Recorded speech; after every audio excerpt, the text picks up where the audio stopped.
o arranque, Issao Agostinho, esta medida adotada por Moscovo de envio de armas nucleares táticas à Bielorrússia vem representar algum aviso para a NATO, uma vez que a Bielorrússia é um país vizinho de 3 nações aliadas à OTAN? Bem, Paulo, o que estamos a assistir é uma espécie de retorno da história, não é? Porque no final da Guerra Fria o que se constatou foi o estabelecimento de um sistema em que, por exemplo, a Bielorrússia tivesse renunciado às suas armas para a Rússia numa espécie de desanuviamento internacional. Estávamos às portas do fim da coexistência pacífica e, de consequência, de uma coexistência melhor entre os Estados ex-parte do bloco soviético e também do bloco ocidental. Ora, com este retorno provável das armas nucleares táticas em Bielorrússia, que é um Estado que faz fronteira com os Estados-membros da NATO, estamos a dizer que se volta ao status quo ante.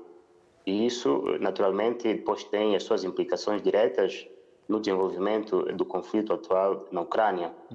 Porque se, por exemplo, a sociedade europeia perceber que essas armas nucleares representam uma ameaça para a sua segurança, poderão se manifestar e pedir que os políticos tomem decisões com vista a evitar que isto aconteça.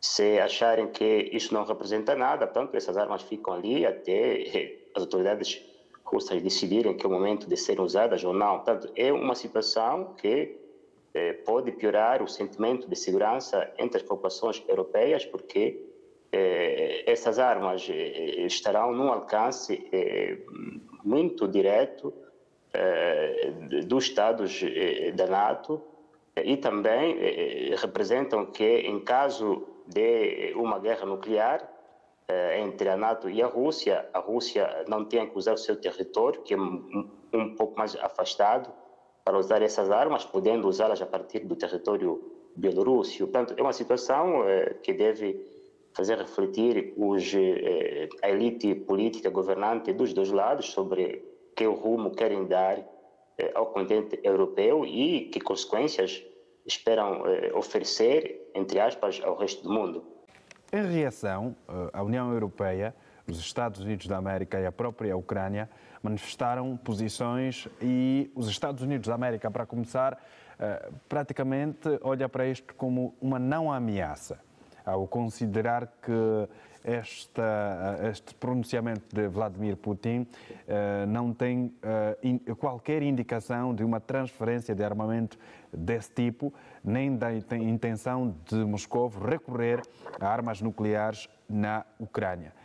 É um assunto que não deve gerar preocupações? Bem, Paulo, naturalmente os Estados Unidos sabem do que dizem, porque eles têm uma ligação, uma comunicação direta com o Kremlin. Isso sempre houve, mesmo durante a Guerra Fria havia o chamado telefone vermelho entre Washington e Moscovo. E ultimamente tem havido esta comunicação, sobretudo no que toca mesmo à possibilidade do uso de armas nucleares táticas e qual seria a resposta dos Estados Unidos em caso de a Rússia as utilizar. E nessas comunicações resulta que se a Rússia utilizasse armas nucleares táticas, a NATO responderia com uma intervenção convencional. Mas também se comunica, se, digamos assim, desvaloriza este risco, é porque muito provavelmente terá segurança que a Rússia não as utilizaria. Mas num conflito de género não se pode ter certezas a 100%. Há sempre uma margem de erro, não é, que pode contribuir para o descambar da situação. E daí que toda cautela exige-se, não é, não se pode subestimar ou sobrevalorizar a determinação dos russos de defenderem o que eles acham ser não só o seu espaço vital, mas também um corredor que lhes garante a sua segurança.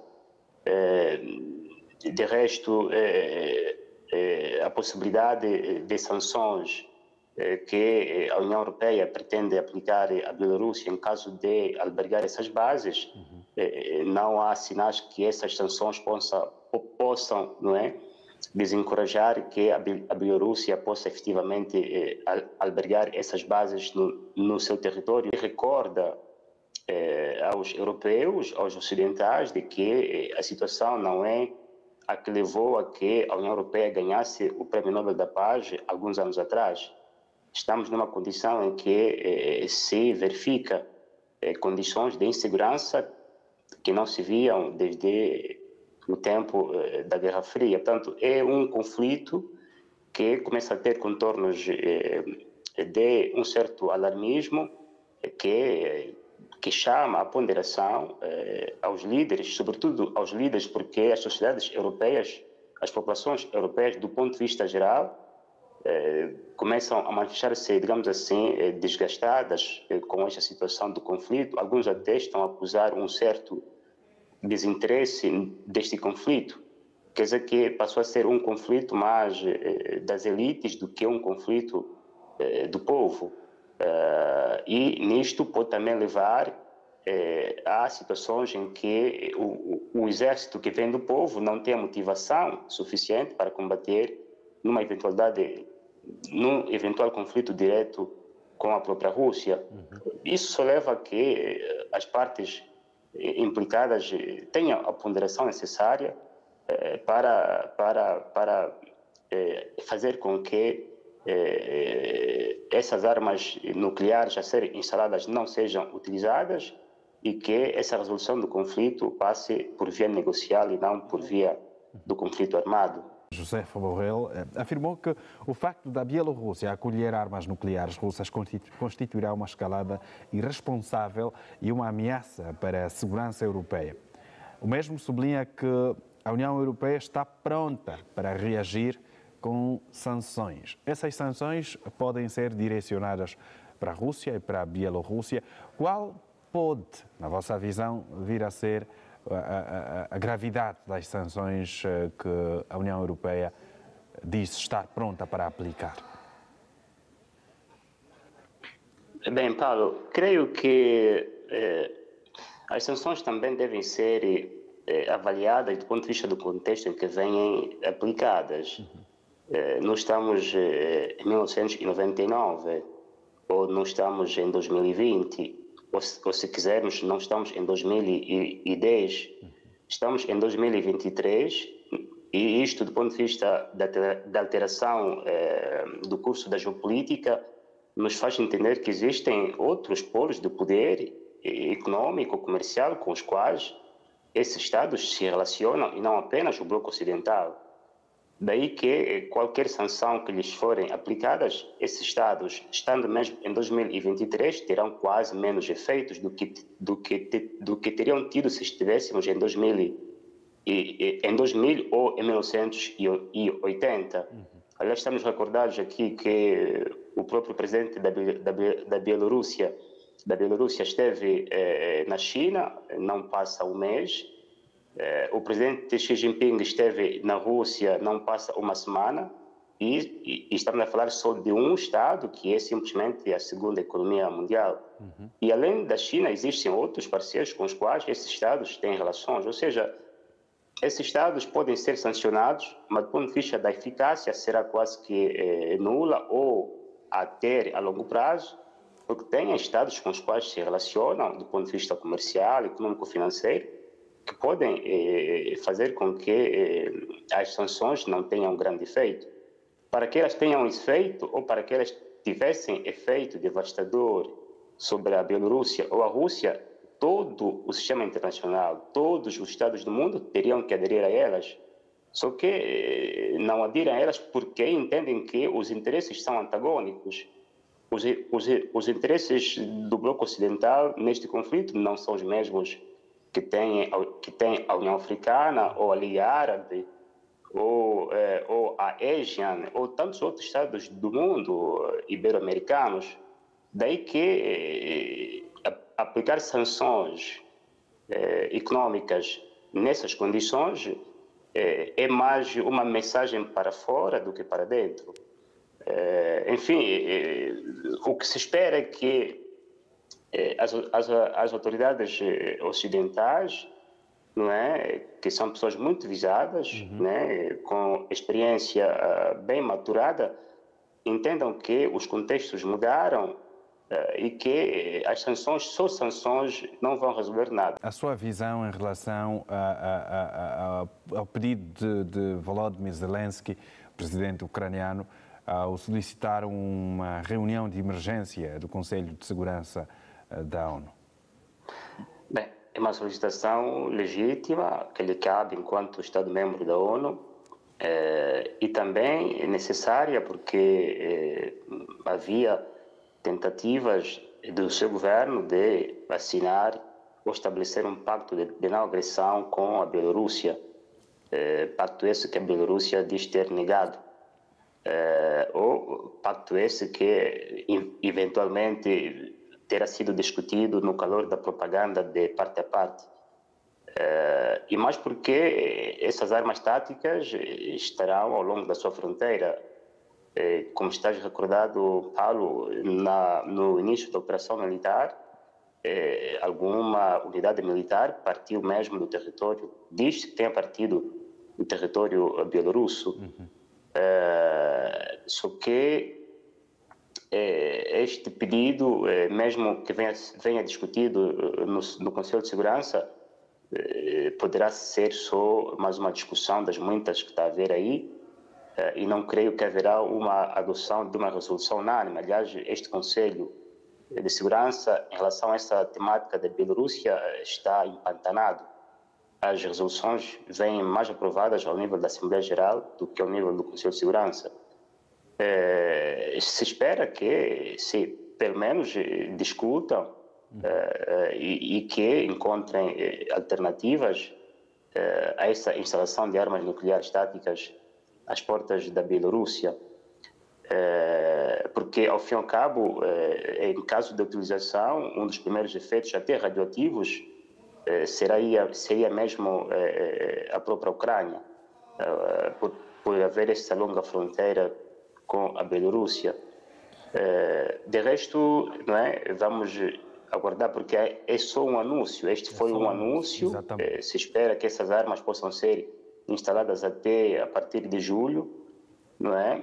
Não se sabe se vão ser instaladas ou não, mas se espera que, mesmo sendo instaladas, não tenham que ser utilizadas, porque serem utilizadas, os efeitos seriam devastadores, não só para a Bielorrússia, mas também para a própria Rússia e para o resto do bloco da NATO, porque seria o comissário da primeira grande guerra nuclear, não é?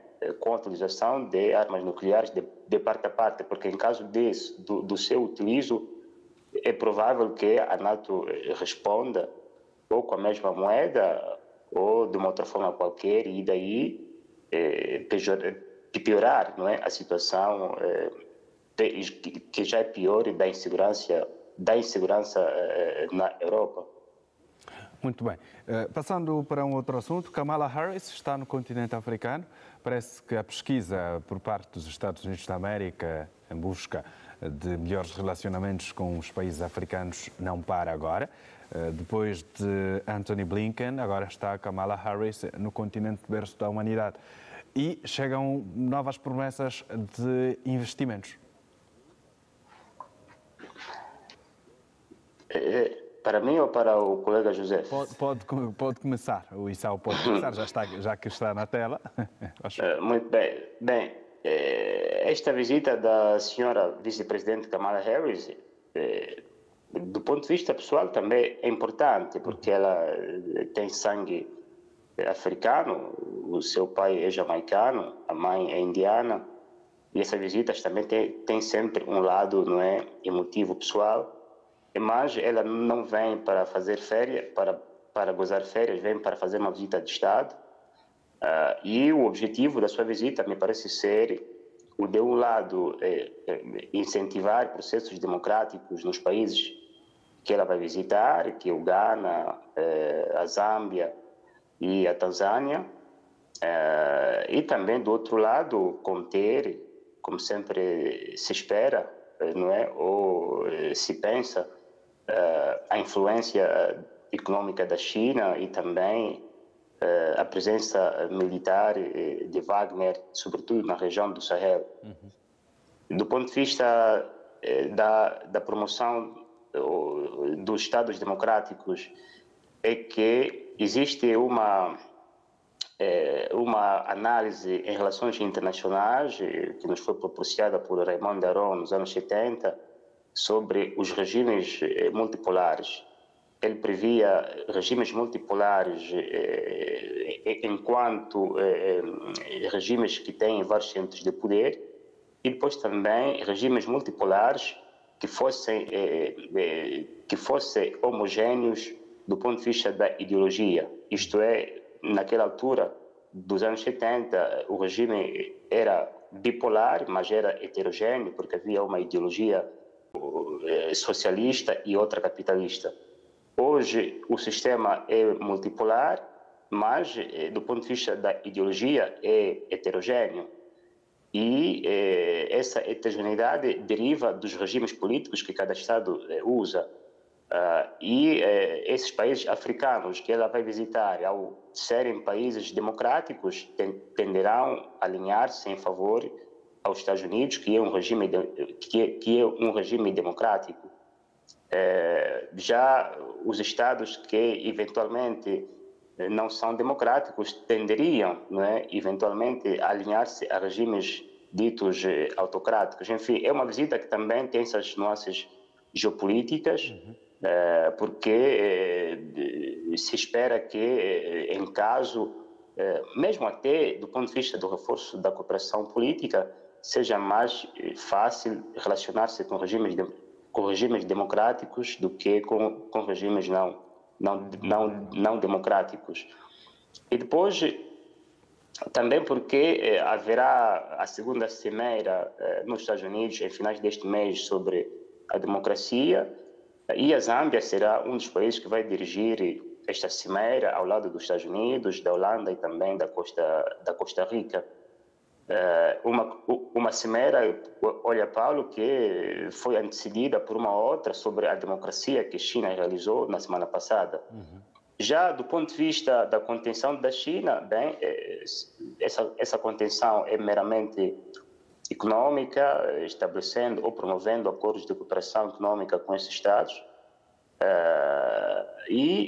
Do ponto de vista da segurança, é o reforço de cooperação militar. Gana tem tido exercícios militares com o exército dos Estados Unidos, porque também está preocupada com a sua fronteira ao norte com Burkina Faso, que é o Burkina Faso de Tomás Sankara, não é? Que é hoje liderada por um jovem militar que quer reorganizar o seu país, não é? Um bocado como dizia o próprio Sankara. Só que nessa possibilidade de contenção militar, há muito que se lhe diga, porque esses grupos terroristas multiplicam-se constantemente e não se percebe muitas vezes a sua origem. Em relação à componente da ajuda, da eventual ajuda ao desenvolvimento, é ilícito citar, não é, o que Sankara dizia em 87, em 84, durante a sua primeira participação na Assembleia da ONU. Ele dizia que encorajamos a ajuda que nos ajude a superar a necessidade de ajuda, não é? Se essa ajuda que a vice-presidente vai garantir a esses países for no sentido de ajudá-los a superarem e ter que ser ajudados, é uma ajuda bem-vinda. Mas se for uma ajuda que torne esses países dependentes, bem, essa ajuda não pode ser aceita ou encorajada em termos de pensamento panafricanista de Tomás Sankara.